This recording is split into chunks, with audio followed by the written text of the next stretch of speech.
காஷ்மீருக்கு விரைவில் மீண்டும் மாநில அந்தஸ்து வழங்கப்படும் என்று பிரதமர் மோடி தெரிவித்துள்ளார். உலக யோகா தினத்தை முன்னிட்டு காஷ்மீரில் நடைபெற்ற சிறப்பு நிகழ்ச்சியில் பிரதமர் மோடி பங்கேற்று யோகாசனம் செய்தார்.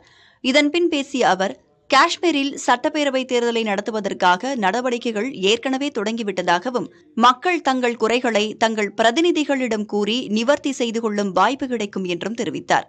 காஷ்மீருக்கு மாநில அந்தஸ்து மீண்டும் வழங்கப்படும் என்றும், இதற்கான நடவடிக்கைகள் விரைந்து எடுக்கப்படும் என்றும் பிரதமர் கூறினார். மக்களவைத் தேர்தலில் ஆர்வத்துடன் வாக்களித்து வாக்குப்பதிவில் சாதனை படைத்ததற்காக காஷ்மீர் மக்களுக்கு பிரதமர் தனது பாராட்டுகளையும் தெரிவித்துக் கொண்டார். 2 நாள் பயணமாக காஷ்மீர் சென்றுள்ள பிரதமர் இன்று மாலை அங்கு 3300 கோடி ரூபாய் மதிப்பிலான 84 வளர்ச்சித் திட்டங்களுக்கு அடிக்கல் நாட்டவுள்ளார். காஷ்மீரில் கடந்த 2 வாரங்களாக பயங்கரவாத தாக்குதல்கள் மீண்டும் அதிகரித்துள்ள நிலையில் பிரதமர் வருகையை ஒட்டி பெரிய அளவில் பாதுகாப்பு ஏற்பாடுகள் செய்யப்பட்டுள்ளன.